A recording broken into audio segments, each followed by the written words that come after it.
When it comes to alternative Pro controller options for the Switch, one of the brands that I've found myself really enjoying over the years is 8bitdo, and they have just recently released a brand new option with the 8bitdo Pro 3. For a little while now, they've been giving a bit more love to their Ultimate line of controllers, which is a slightly more modernized design. It's an offset stick setup that is a little closer in shape to like an Xbox controller, whereas the Pro series, this is actually their older line of Pro controllers that are a little more retro focused. You've got a symmetrical stick setup, a little more focus on having a more pronounced larger D-pad, and a grip design that is probably closest to, I'd say, the DualShock 4 as far as like a major popular older controller goes, but really grew out of an SNES gamepad shape, as you can tell by the cutout we still have for the front face here, and then just handlebars jutting out of it. Now, we haven't had an update to the Pro line in a little while now. I actually still have the Pro 2 still in hand, which is a great controller, but despite the fact these two look very, very similar at first glance, especially because these are the same general colorway,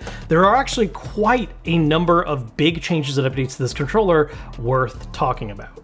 First off, let's dive into comfort and just button and stick feel. Now, as far as comfort goes, this is great controller. I mean, it's using the same layout as the Pro 2, which I do find to be very comfortable. If I am being perfectly honest, I will say I do prefer the style of the Ultimate controller. It's something that just feels a bit more updated, and it's just a grip style shape that I personally find to be more comfortable. This is still great and works out wonderfully, but if I'm just going off of like raw comfort in the hand goes, I do lean a little bit more towards the Ultimate, while this still works out pretty solidly. As far as sticks and buttons go, this is something that I think 8bitdo has a pretty good history of. The front-facing buttons on this, as well as the sticks, do feel very similar to the Pro 2, although the sticks are different, which is something we'll talk about in a bit. Where I do notice a bit of a change in feeling, though, are primarily in the D-pad and the triggers. The triggers on this one do feel like they have just a bit more tension, which is something I personally like more. It gives you just a bit more refined control in situations where you just want to lightly press on it when the range of motion really matters. Whereas the D-pad is just a bit snappier. It has a bit more of a clicky register compared to the last one. I will say in the case of both of these, it is possible that me comparing my experiences with my Pro 2 versus this can come down a little bit to the fact that my Pro 2 is an older one that has aged and been through use. I'm not comparing this to a freshly open Pro 2, so that could be the result of age, but I think in particular for the D-pad and triggers, there has been some changes here. One last aspect about the feel of this controller I want to shout out to real quick is that another enhancement is that this does have the addition of an anti-friction ring. This is pretty common now in a lot of third-party controllers, but it was not a feature on the Pro 2, so that's a nice addition to see here. If you don't know what that is, that's that nice little circular bit of plastic around the base of the stick, so when you spin it around, it glides nice and smoothly. If you did that on the Pro 2, you'd feel the plastic rub against it. Not the absolute worst thing in the world, but it absolutely is a better feeling having that plastic ring. This controller does currently come in 3 different colorways. The controller I'm using here is based on a lot of the old school colors used for the NES and Famicom, whereas they have their more traditional kind of standard look design, and then one mimicking the GameCube. Now, before diving into special features, there is one major change to this controller I want to talk about, and it's one that I think for most people this is going to be totally fine, but it is something that to me is a tiny bit of a downgrade from the Pro 2. So the Pro 2 actually took advantage of having a traditional battery door, and it came with a rechargeable battery pack, so you could use that as a rechargeable controller if you wanted, or if you wanted a preference to swap over for batteries, maybe you just had an emergency situation where you want to pop some in, that was going to be a really easy way to take advantage of both a rechargeable setup or using AA's. With the Pro 3, they have gotten rid of that entirely. This is purely just a rechargeable controller, which if I had to pick between strictly just AA batteries or just rechargeable, yeah, rechargeable is the way I want to go. But I really appreciated the flexibility that the two offered, giving you the ability to use the recharge pack it came with if you wanted to, but for whatever reason, if you want to swap over to AA's, that option was on the table. And it's an option that you just no longer have. On the flip side of this, one of the cool additions about this controller is that instead of relying purely on charging it by plugging it into the system directly, similar to the Ultimate controller, it now comes with a charge stand that you're able to place the controller down on, and that's going to recharge it, giving you a simple place to store it right away. It's one of those things where it's just the littlest bit of less friction where, you know, yeah, plugging a cable in isn't that big of a deal, but it's so much easier to just set this down on a cradle, and that is an improvement that I like. Similar to the Ultimate controller as well, the cradle in this does serve a double purpose where it acts as a storage solution for the 2.4 gigahertz dongle, allowing you to plug that in to the cradle, plug the cradle into your Switch dock, and now you have an all-in-one solution that's going to not only charge the controller, but also act as the dongle for its wireless connection. Speaking of the dongle, that's actually another improvement with this controller. The Pro 2 was strictly a Bluetooth controller. You could still use it across a number of different platforms, but you were always relying on a Bluetooth connection. With this, Bluetooth is still on the table, but you can also take advantage of that 2.4 gigahertz dongle, which is particularly useful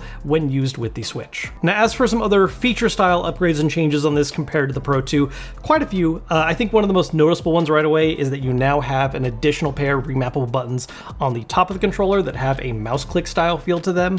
This is handy just to have more options. Personally, I never end up really needing more than two, so the two on the back are enough for me. But depending on what kind of games you're playing or just your personal playstyle, having that additional option right here is just good to have. More choices is just never really a bad thing.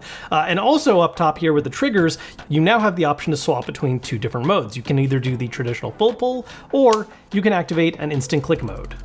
Something that I'm really happy to see actually on this controller in particular, because of the fact that, look, while this does work across multiple platforms, it is primarily marketed, I think, a lot as a Switch controller, and the Switch doesn't actually take advantage of full pull triggers ever. So having the option to just use this as a simple button press, I think brings it more in line with just the experience you're going to see on most Switch controllers. And also, I just always love a clicky feedback like that. It's one of my favorite things to see on a third-party Pro controller option. One of the more subtle changes to this controller is the sticks. While they still look the same and have the same kind of head, this is actually using a different stick technology. The Pro 2 was relying on Hall effect sensor sticks, a very popular option for moving away from the potentiometer style that we saw in first-party options that led to a lot of stick drift.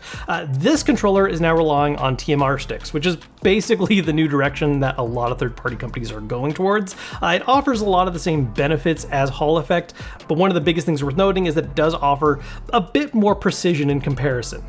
And then one special feature that's purely an aesthetic thing, but it's kind of cool they added this. Stored in the same place where you can put away the wireless dongle, there's also additional buttons that you can swap on or off the controller using this handy little plastic tool. It's a nice little option if you want to tweak the look of the controller and customize it a bit more to your liking, but doesn't really have any major impact on the functionality of it, but it's still nifty. And then last but not least, while not on the controller itself, this does enable you to take advantage of 8bitdo's newer version of their customization software, which adds all kinds of stuff. You can adjust the rumble sensitivities, handling remap, you can create macros, so you can have those remappable buttons act as full button combinations instead of just acting as a singular other button, as well as tweaking stick and trigger sensitivity. This does bring me to one thing I want to call attention to with my experience on this, at least with the ones I have on hand.